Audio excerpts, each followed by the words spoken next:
prazer estarmos juntos e trazermos uma temática que é muito interessante para a gente espírita, porque nós estamos aqui para aprender, entender e, por vezes, colocarmos em prática na nossa vida, que a gente sabe que é difícil.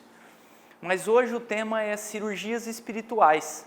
Será que elas existem, funcionam, é charlatanismo? Como que o Espiritismo explica, o Espiritismo recomenda? Se alguém da minha família perguntar, eu devo fazer, o que a gente fala?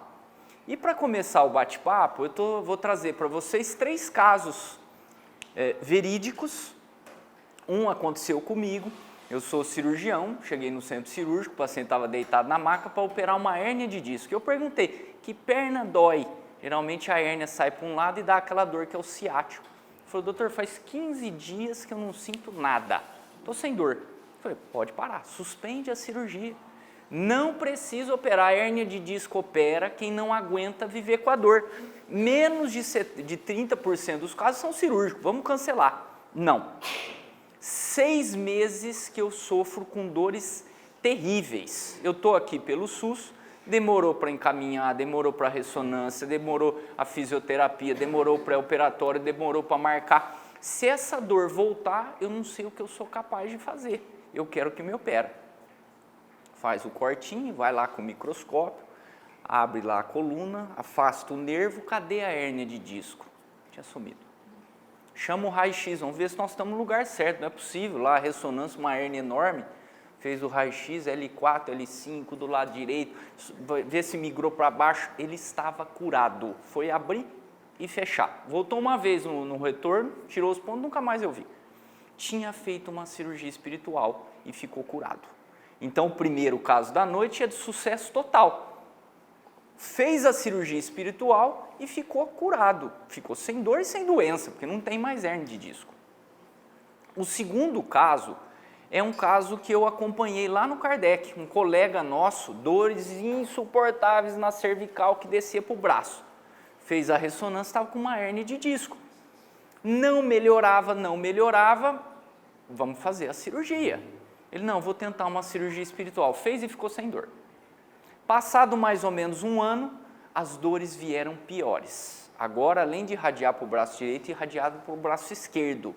Dor. Eu falei, faz a ressonância, vamos ver, mas se não melhora é cirurgia.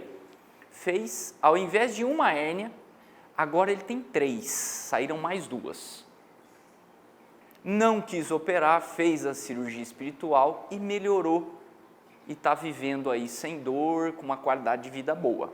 Então, o segundo caso da noite é também um caso de cirurgia espiritual com sucesso parcial, porque a pessoa está bem, mas o problema está lá. Ele não foi curado da doença. E o terceiro caso, aí sim um caso fatídico, aconteceu em 1996, no Rio de Janeiro. Está lá na internet, revista Veja, jornal Estadão, que o paciente sentindo fortes dores na coluna procurou o Hospital Geral de Nova Iguaçu. Lá, feito o tratamento, ele não melhorou, procurou o Centro de Curas do médium Rubem Faria Júnior, à época muito famoso. Lá chegando, ele sentiu passar um líquido gelado nas costas, a introdução de um objeto perfurante, que mais tarde as testemunhas vieram falar que se tratava de um bisturi. Esse paciente sofreu um infarto na medula na altura da 10ª vértebra torácica e perdeu os movimentos da perna. Esse caso foi julgado, o médium foi culpado e condenado a pagar R$30 mil a título de indenização. Isso há 20 anos atrás é muito dinheiro. E paga até hoje 80% do salário desse trabalhador que nunca mais pôde trabalhar. Conta nessas revistas que o médium era muito famoso, atraía muita gente, e era muito rico, tinha carro importado, casa em Miami. Então, o terceiro caso da noite, ilustrativo, é um caso de cirurgia espiritual, mas com falência total do tratamento, porque além da pessoa não melhorar, ela piorou, porque perdeu os movimentos da perna.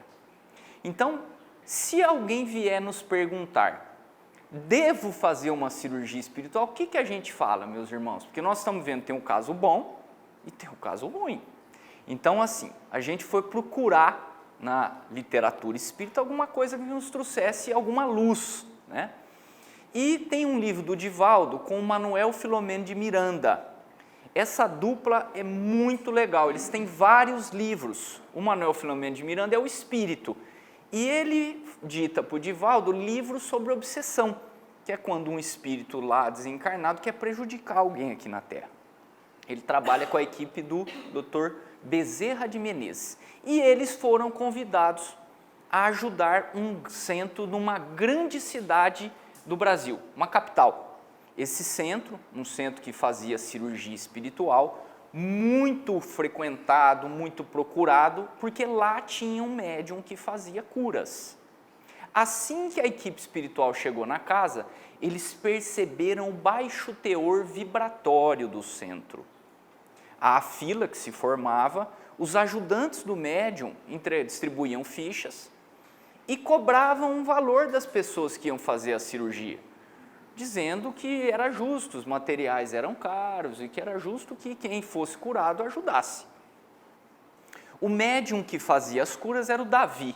O Davi teve problemas de outras encarnações e veio com o dom da cura, prometendo lá em cima ainda ajudar as pessoas. E ele vinha fazendo curas, e muitas curas. Ele fazia, iam multidões de gente fazer tratamento com o Davi lá. Só que essa fama que ele adquiriu, com a autoexaltação do seu ego, o Davi começou a ter problemas. Ganhava muito dinheiro, vício no alcoolismo, graves distúrbios da sexualidade, culminando com o processo de obsessão. Há aqueles espíritos que queriam prejudicar, mas também aqueles espíritos afins que estavam ali para usufruir do que o Davi vivia. Quem fazia as curas para o Davi era um ex-médico que está lá no mundo espiritual, que era o Dr. Hermann Grass. O Dr. Hermann, na Primeira Guerra Mundial, foi um hábil cirurgião, mas também cometeu deslizes, cometendo abortos criminosos. Quando ele desencarnou, com a consciência pesada, perseguido por aqueles que ele prejudicou, ele foi direto para regiões do umbral. Quando o Dr. Hermann conseguiu se reequilibrar, ele chamou Davi. Davi, vamos acertar as contas, vamos acertar os ponteiros. Você reencarna como médium de cura, com esse dom, e eu vou fazer as cirurgias para você. Assim que o Davi entrou no centro, o Dr. Hermann já incorporou nele e mandou que viesse o primeiro paciente. Conta o Filomeno de Miranda que só naquele momento, devido ao baixo teor vibratório da casa, que a espiritualidade amiga, a espiritualidade protetora da casa, conseguiu estabelecer as defesas para que as cirurgias fossem seguras. Então ele conta que estendeu uma lâmpada como se fosse um laser e telas magnéticas que seriam responsáveis por 3 coisas. Primeiro, corta e a pessoa não sente dor, analgesia.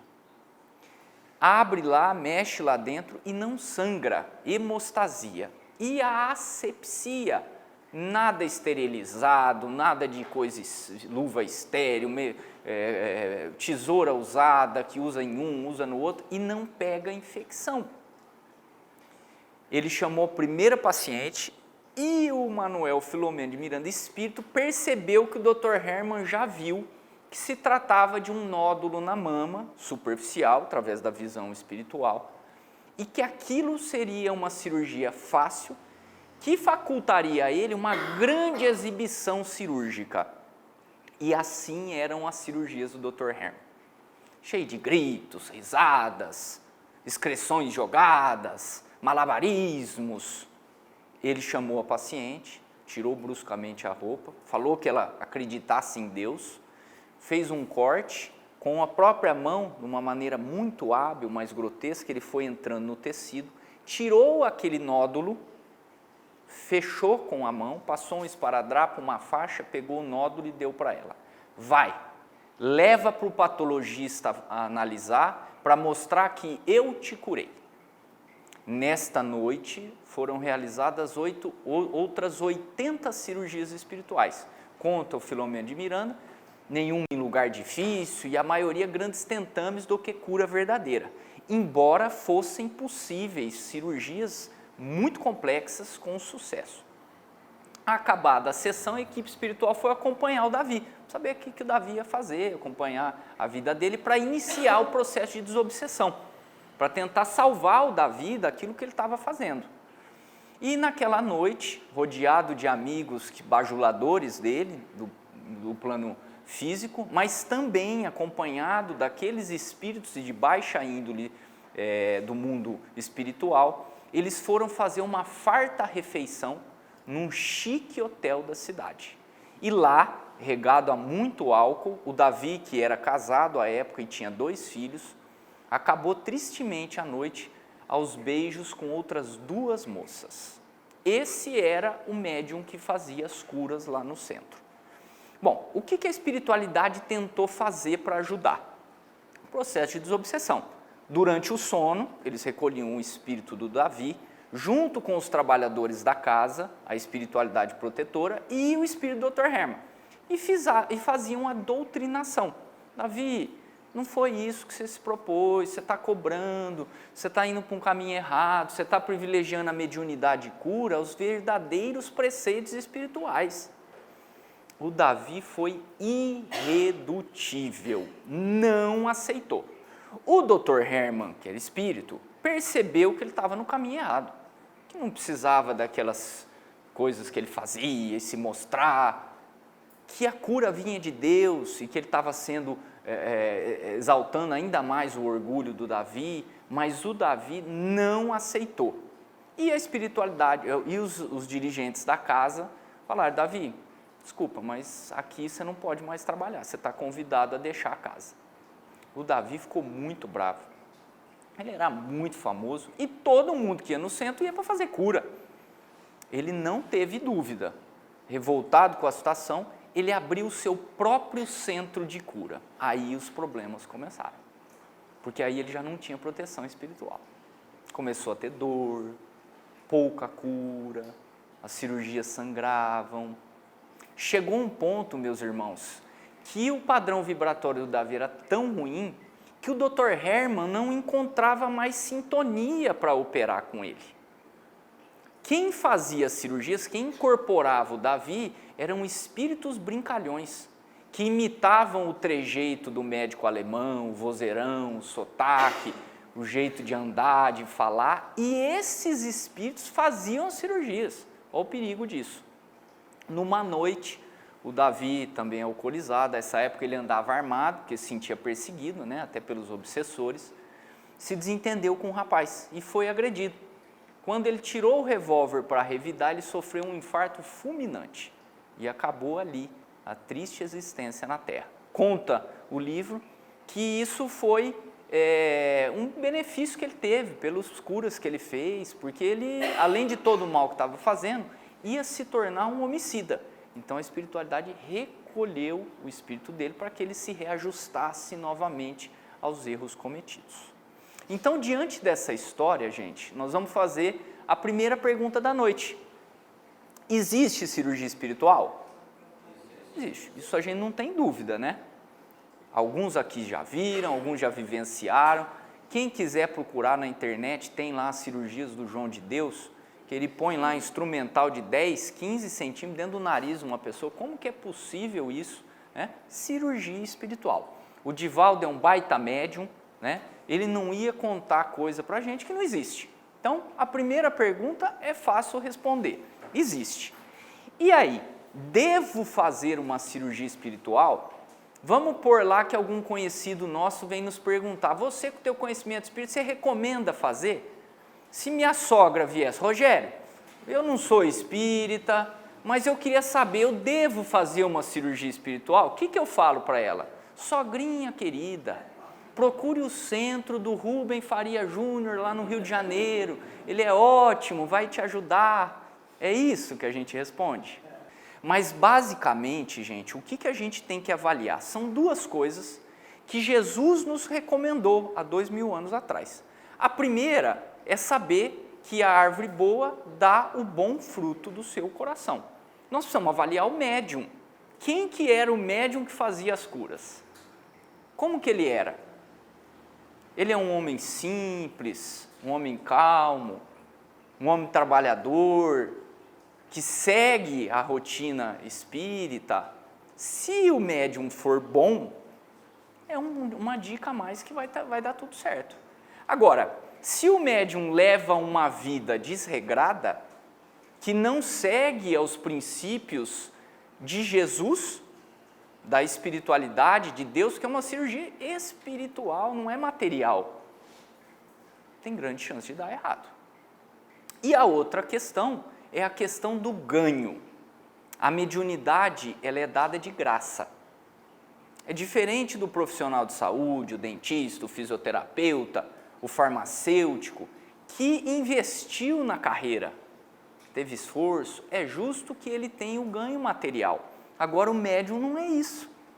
Ele recebeu um dom de Deus.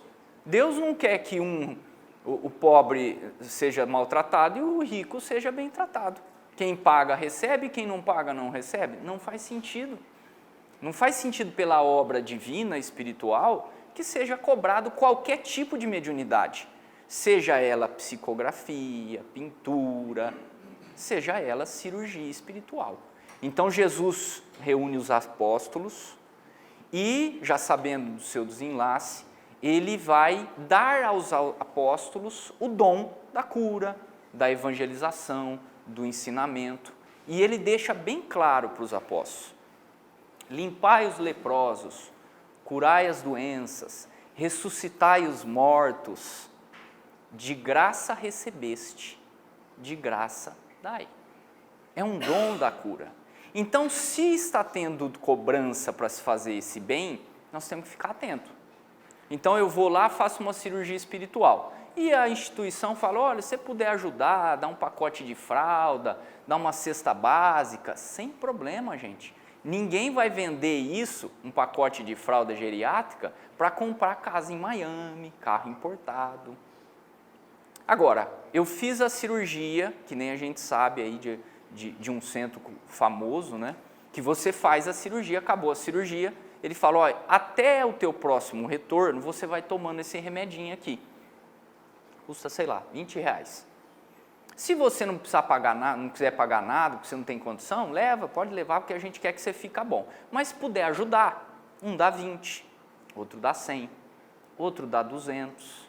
Vem a Oprah lá dos Estados Unidos, que operou com o João de Deus, que o salário dela por mês é 6 milhões de reais. Para ela dar 500 mil não é nada. Se ela recebeu uma bênção lá de ser curada de uma doença, não é nada para ela. Então, meus irmãos, envolver o dinheiro, nós temos que ter cuidado. Porque a cirurgia espiritual, ela se trata de coisa espiritual, não é coisa material. Sempre que eu tiver voltado para o material, vocês podem perceber, nós estamos deixando de lado o outro lado. Então eu estou preocupado com a roupa, eu estou preocupado com a casa, eu estou preocupado com a profissão que é melhor, eu estou deixando de lado os valores espirituais. E aí aumentam a chance de eu ter sofrimento nessa vida. Então, se alguém nos perguntar, devo fazer uma cirurgia espiritual? Quem vai operar? E se existe cobrança. Esses são fatores fundamentais. Terceira pergunta da noite: como que o Espiritismo explica a cirurgia espiritual? Gente, é super simples. Todos nós vamos entender porque é bem simples. O Espiritismo fala para a gente que existem 3 coisas diferentes no universo. Primeiro é Deus, inteligência suprema, causa primária de todas as coisas. Não temos a menor ideia do que é. Sabemos as propriedades dele, mas não sabemos. O segundo é o Espírito, que é o princípio inteligente. Também não sabemos nada disso. Agora, o terceiro componente a gente conhece, que é a matéria. Toda a matéria é formada de, digamos assim, uma molécula básica, que é o princípio cósmico universal. Formulações dessa matéria em diferentes mundos, de acordo com a condição de cada mundo, vai formar a matéria, que também é dividida em 2. A nossa matéria física e uma matéria etérea, que é uma matéria que a gente não tem acesso nesse mundo. O que é não ter acesso? Nós não temos instrumento para medir. Aqui está cheio de gases. A gente tem como medir esses gases. Um raio-x, nós temos como medir o raio-x. Essa matéria etérea espiritual não tem jeito. Então eu vejo lá no filme do Nosso Lar, o prédio da governadoria, eu vejo os espíritos andando com roupa, tudo isso é matéria. O que eu estou vendo não é espírito, é o perispírito. É um tipo de matéria que a gente não tem acesso. Como se dá a cirurgia espiritual? Da mesma forma que se dá a cirurgia aqui. Aqui o médico tem instrumental para ir lá cortar e tirar. O farmacêutico para mover as moléculas e fazer um medicamento que melhore. O dentista, o fisioterapeuta. Na cirurgia espiritual, o médico espiritual, que não é qualquer um, o médico espiritual, ele tem ferramentas para atuar aonde? No corpo físico diretamente? Perispírito. E ele conserta, digamos assim, ele cura o perispírito da pessoa. Só que o nosso corpo físico é uma extensão do nosso corpo espiritual. Esse senhor, por exemplo, que fez a da hérnia de disco lá e ficou curado. Ele mandou uma carta para um centro espírita lá do Rio de Janeiro, não sei o nome, mas tem na internet fácil isso daí, tá? E ele fala, olha, eu sou fulano de tal, moro em São José do Rio Preto, tenho a ressonância assim, estou com dor, gostaria de fazer uma cirurgia. O centro recebe a carta e responde para ele, seu João, vai ser um prazer atendê-lo. No dia tal, hora tal, os nossos médicos espirituais vão aí à noite te operar. Você faz uma dieta branda, faz uma mentalização, evita bebida alcoólica, dorme tranquilo. E naquela noite os médicos espirituais vão atuar no perispírito dele, que é o corpo espiritual. No outro dia ele sente às vezes um mal-estar, uma coisa ruim, às vezes quando é aqui no aparelho urinário sai algum sanguinho mais escuro, a pessoa está curada. A pessoa está curada através da cirurgia espiritual, sem a necessidade às vezes de cortar. Mas Rogério, tudo bem, isso aí nós entendemos. E essa cirurgia que vai lá e corta? Espera aí, isso aí está agindo no perispírito ou está agindo na carne? Mas e aí, como que explica isso? Tem explicação também. O Espiritismo nos conta que existe uma matéria que está entre a matéria etérea, que é aquela matéria mais pura, e a matéria bruta, que chama ectoplasma. Esse ectoplasma, dotado de princípios criativos, elétricos e magnéticos, esse médium de cura, o médium de efeitos especiais, aquele que faz materializações, tanto ele consegue doar ectoplasma, como ele capta o ectoplasma do ambiente e fornecido pelos amigos espirituais. Não é de qualquer jeito que faz materialização. Existe um preparo espiritual. E ele consegue moldar essa substância. Então, na materialização, ela pega lá no meio de um monte de algodão com álcool e tira de lá um serrote. Mas peraí, de onde que saiu esse serrote? O ectoplasma se transformou numa matéria. Aqui é a mesma coisa, corta, vai abrindo, vai modificando a matéria e faz o fechamento. Então, o Espiritismo tem explicação para isso também. Como que o Espiritismo explica as doenças? O Espiritismo tem uma ideia totalmente diferente com relação às doenças da cirurgia espiritual. O Espiritismo nos fala assim, todas as nossas doenças são originadas de problemas no nosso espírito, no nosso caráter. E elas vêm para que nós aprendamos alguma coisa com ela. À medida que eu vou mudando o jeito de ser e aprimorando o meu espírito, eu não tenho mais necessidade das doenças. Por que que os espíritos perfeitos são felizes? Porque o espírito não tem necessidade mais de sofrimento físico e sofrimentos morais. Então, eu vou moldar o meu corpo de acordo com o que eu sou. É isso que o Espiritismo explica. Então, vamos fazer que numa outra encarnação, eu fui lá e dei um tiro no coração de uma pessoa. Por uma lei de ação e reação, eu vou receber uma mancha aqui no meu organismo. Uma lei física. Dou um soco na parede, a parede fica trincada, mas minha mão também fica trincada.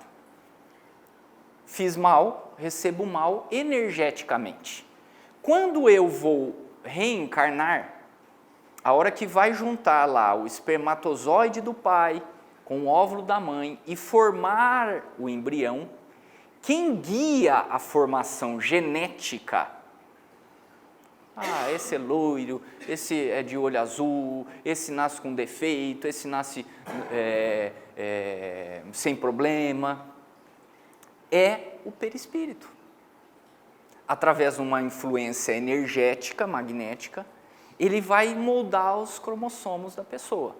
Então eu nasço e tenho uma vida normal, quando chega meus 40, 50 anos, infarto no coração. Às vezes sem ter fator de risco nenhum. Uma arritmia, uma insuficiência cardíaca. Fruto, muitas vezes, de coisas que eu fiz em outra encarnação. Lógico que as doenças também podem ser originárias de erros que nós fizemos nessa encarnação. E, às vezes, as doenças não são expiatórias. Expiação é quando eu estou colhendo aquilo que eu plantei. Às vezes pode ser uma prova.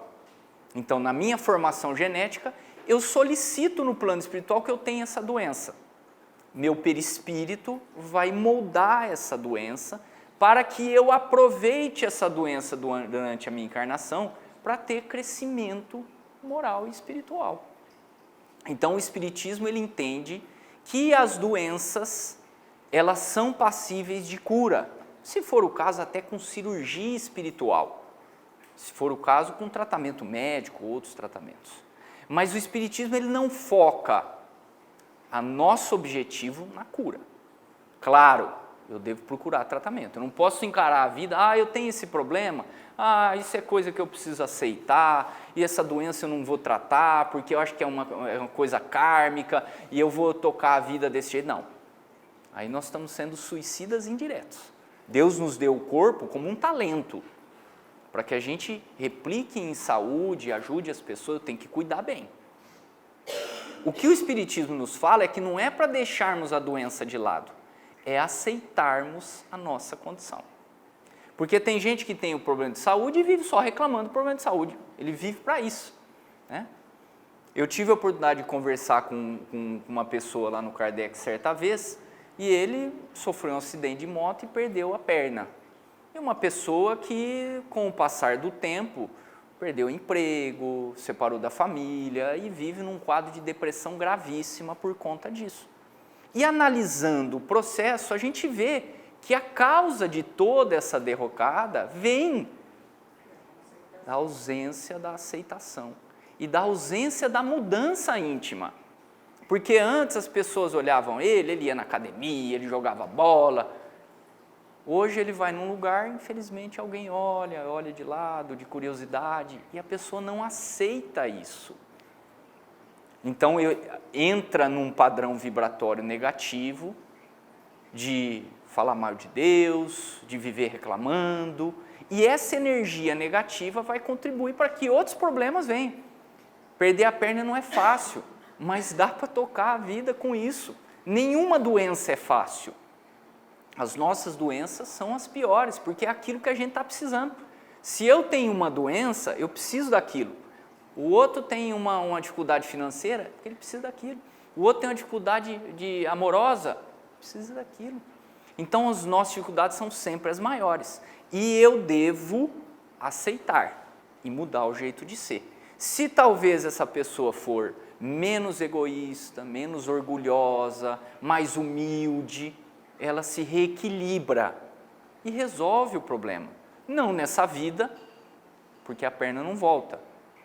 Às vezes nós temos doenças que não vão ser resolvidas nessa vida. Outras podem ser curadas aqui, mas outras não vão se resolver. Mas a pessoa vai ficar curada para a eternidade. Ao passo que quem não aceita a dificuldade, a doença, vai acabar essa vida e vai voltar em outra, com um problema semelhante, até que resolva. É assim, por exemplo, no nosso trabalho. Estou lá trabalhando, mas vivo reclamando do meu chefe, vivo reclamando das pessoas que estão em volta de mim, que esse trabalho é ruim, que eu sou mal remunerado, que eu não tiro férias. Vivo reclamando do ambiente de trabalho. Veja, não estou feliz, eu posso solicitar a demissão e procurar outro emprego. Eu não preciso ficar num lugar que eu não gosto. Mas enquanto eu estou lá, eu tenho que aceitar. É aquilo que está me dando um ganha-pão. Eu não posso criticar o outro, porque o outro está fazendo o melhor dele também. Então, a aceitação das nossas dificuldades vai propiciar a cura do espírito, a cura do perispírito e a cura do corpo. Se eu vivo doente, eu tenho que ter a consciência que alguma coisa eu estou fazendo errado. Então, a Joana de Ângeles fala, não há doenças, há doentes. Jesus subiu lá no alto do monte, começou a pregar e teve uma crise de asma e ficou 2 meses no deserto, lá isolado para melhorar. Não teve. Jesus não teve doença nenhuma, porque era um espírito perfeito. O molde dele espiritual para o corpo físico era perfeito. Então ele não tinha doença. Se a gente muda o jeito de pensar, facilita isso. E se a gente não for curado nessa vida, em outra nós seremos curados. O Divaldo Pereira Franco fala, não transformemos o centro espírita em consultório. O centro espírita é uma grande oportunidade de cura, através do passe, através da água fluidificada, tudo isso age no corpo energético. Mas é principalmente a oportunidade de cura através da reforma íntima, da mudança do jeito de ser. Olha o Chico Xavier no programa Pinga Fogo. Eles perguntam para ele, ô Chico, o médium Zé Arigó, famoso na época, está até para lançar um livro do Zé Arigó. Recebi o Dr. Fritz. E perguntaram para o Chico, Chico, você sofre com esse problema da visão há tantos anos, o Zé Arigó já falou que pode te curar, Chico. Por que você não faz uma cirurgia espiritual? E o Chico sofria absurdo com essa visão. Na época ele saía de Uberaba, ia de ônibus para São Paulo fazer tratamento. Recebia injeções nos olhos, voltava com a vista ruim, sofreu muito. E o Chico respondeu, falou, olha, eu sei que ele pode me curar, mas eu entendo a importância dessa doença para me manter focado no que eu vim fazer na Terra, que é ajudar o próximo e a psicografia. Olha a visão do Chico Xavier. Olha como é diferente da nossa. A gente dá uma topada no dedão na mesa aqui, a gente já sai xingando, eu sou muito azarado, e tudo acontece comigo, e minha vida é um caos. O Chico não entende assim. Ele entende a doença como uma forma de melhora espiritual, uma forma de se manter focado nas coisas importantes, que são coisas espirituais. Às vezes a gente usa a nossa saúde para coisas materiais apenas, e vamos deixando de lado o espiritual. E aí ele, muito brincalhão, ele fala, e sei também que se eu ficar livre dessa doença, vai vir outra, e até eu acostumar com outra, então é ruim. Então eu prefiro ficar com essa, vou fazendo os tratamentos, né? Mas prefiro ficar com essa. Olha a visão diferente. Né? Fiz uma cirurgia espiritual, não fui curado. O que é? Não tenho merecimento, não tenho fé. O que é isso?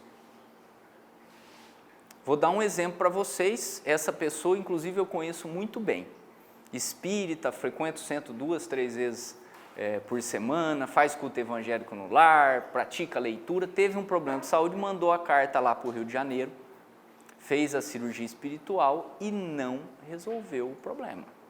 Depois acabou passando por uma cirurgia e está ótimo, está muito bem, mas a cirurgia espiritual não resolveu. E minha vizinha lá do lado de casa, Deus nos acuda.